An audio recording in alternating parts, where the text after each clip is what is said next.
Riemann theory of integration में लगभग 3 से 4 टाइप का जो है प्रॉब्लम आता है, जिसमें आज हम लोग इस क्वेश्चन को सॉल्व करने वाले हैं।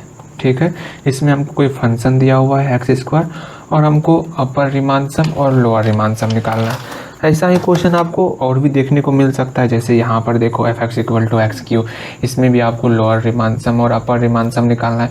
मतलब अगर आप 2 से 3 टाइप के सवाल को अगर कंप्लीट कर लोगे ना, तो लगभग आपका प्रॉब्लम सॉल्व हो जाएगा। ठीक, चलो हम लोग अपने क्वेश्चन को सॉल्व करते हैं।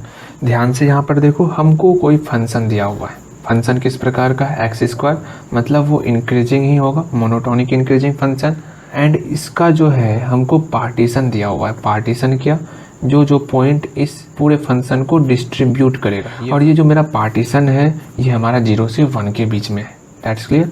कौन कौन सा पॉइंट इसको डिस्ट्रीब्यूट कर रहा है, बांट रहा है? 0, 1/n, 2/n, इस तरह का जो है पॉइंट इसको डिस्ट्रीब्यूट कर रहा है। और लास्ट पॉइंट है इसका n/n। ठीक है, इससे पहले जैसे 1 था, फिर 2 था, फिर 3 था, इस तरह होते होते n-1 आएगा, फिर n आएगा, इस तरह का पॉइंट आते जाएगा। ठीक, यहाँ पर आप देखोगे तो यहाँ पर कई सारा सब इंटरवल बन चुका है। अब हम लोग पहले सब इंटरवल को देखेंगे। हमको लोअर रीमान सम निकालना है। ठीक, तो लोअर रीमान सम सब का हम लोग इन्फिमम वैल्यू लेंगे। इसका इन्फिमम वैल्यू जब हम लोग 0 पॉइंट को फंक्शन में पुट करेंगे तो 0², बहुत अच्छे, प्लस अगला सब इंटरवल 1/n से 2/n में, इसमें फंक्शन का सबसे कम वैल्यू इस पॉइंट पर आएगा, तो 1/n x के जगह पर पुट करेंगे तो 1/n का होल स्क्वायर। सब इंटरवल का हमको इन्फिमम वैल्यू लेना है। इसी तरह जब आगे चलेंगे तो इसमें 2/n², इसी तरह सब का इन्फिमम वैल्यू लेंगे। एंड यहाँ देखो इस सब इंटरवल में n-1/n से n/n में फंक्शन का सबसे कम वैल्यू इस पॉइंट पर आएगा, तो ये पॉइंट हम लोग x के जगह पर पुट करेंगे तो n-1/n का होल स्क्वायर। तो देख रहे हो आप, पूरा सब इंटरवल आ गया। तो लोअर रीमान सम निकालने के लिए हम लोग इन्फिमम में लेंथ का मल्टीप्लाई करते हैं। और आप यहाँ पर देखोगे तो सबका लेंथ सेम है। इसका लेंथ 1/n-0, 1/n, इसका लेंथ 2/n-1/n, तो 1/n। इसी तरह जब आप आगे बढ़ते चलोगे तो सबका लेंथ 1/n आएगा।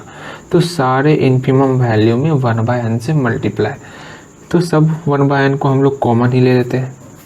ठीक है, अच्छा, इस पूरे टर्म से अगर 1/n² को कॉमन ही ले लिया जाए तो और अच्छी बात होगी। क्या यहाँ बचेगा? सिर्फ 1, 2², 3², इस तरह जो है आपका सीरीज चलेगा n-1 का होल स्क्वायर। और हम लोग जानते हैं, क्या जानते हैं, कि समेशन ऑफ n का फॉर्मूला होता है n × n + 1/2। मतलब ये सारी चीज़ें आपको ध्यान में रखनी होगी। समेशन ऑफ n मतलब हो गया 1 + 2 + 3 इस तरह का सीरीज n तक जाएगा। उस कंडीशन में ये फॉर्मूला। अगर समेशन ऑफ n² है तो n × n + 1 × 2n + 1/6, ये किस फॉर्म में होगा? 1² + 2² + 3², इस तरह के फॉर्म में ये रहेगा। तब हम लोग को ये फॉर्मूला पुट करना है। यहाँ लास्ट टर्म n तक जाएगा तब ये फॉर्मूला पुट करना है। यहाँ तो मेरा n-1 तक जा रहा है, तो जहाँ जहाँ n है वहाँ पर आप n-1 पुट कर दो। जब आप जहाँ जहाँ n है वहाँ पर n-1 पुट करोगे तो आपका वैल्यू आएगा n × n-1 × 2n-1/6। ये वैल्यू आपका आएगा। सिंपल सा याद रखने के लिए जहाँ जहाँ प्लस है वहाँ पर हम लोग माइनस कर लिए। ठीक, एंड यहाँ देखो ये भी सेम इसी कंडीशन में है, समेशन ऑफ n-1 का होल स्क्वायर के कंडीशन में। तो ये फॉर्मूला यहाँ पर आएगा। तो फॉर्मूला पुट करो 1/n³ × n × n-1 × 2n-1/6। अब बड़े आराम से सबसे n को कॉमन लेंगे। ठीक, n को कॉमन लो आप। n तो यहाँ पहले से है, इससे भी n कॉमन, इससे भी n कॉमन, तो n³। यहाँ n कॉमन लिए तो 1 - 1/n, यहाँ पर n कॉमन लिए 2 - 1/n/6, इससे ये कैंसिल हो गया। अब देखो वैल्यू क्या आ चुका है, आप उस पर ध्यान दो। यहाँ वैल्यू आ चुका है आपका ये, एंड इसमें हमको n टेंड्स टू इन्फिनिटी करना है, उस कंडीशन में लोअर रीमान सम। तो देखो आप, limit n tends to infinity LPF, तो n का वैल्यू इन्फिनिटी पुट करो तो 1 × 2/6, तो 2/6 = 1/3, इसका वैल्यू तो 1/3 आ गया। बहुत अच्छे। सेम इसी तरह आप UPF निकाल लेना।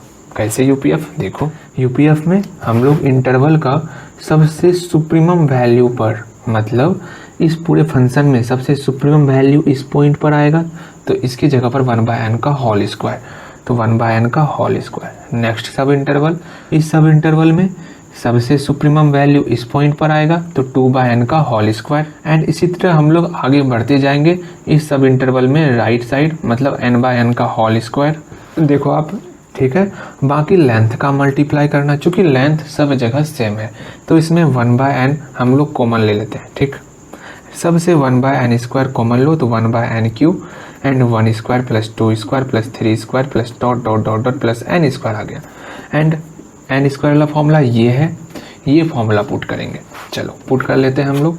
तो देयरफॉर UPF, तो 1/n क्यूब, फॉर्मूला क्या है, n into n plus 1 into 2n plus 1/6। And यहाँ से n कॉमन, यहाँ से n कॉमन, तो सेम उसी तरह आपका यहाँ n क्यूब हो गया 1 plus 1/n into 2 plus 1/n/6, ये कैंसिल ये कैंसिल। तो लिमिट निकाल लो आप, limit n tends to infinity UPF, इसका शायद सेम ही निकल जाएगा। Limit n tends to infinity 1 plus 1/n and 2 plus 1/n, तो n का वैल्यू इन्फिनिटी, तो 0 1/इन्फिनिटी 0 हो गया, यहाँ 1/इन्फिनिटी 0 हो गया, तो 1 इंटू 2/6 मतलब 2/6, 1/3 ही निकला इसका भी।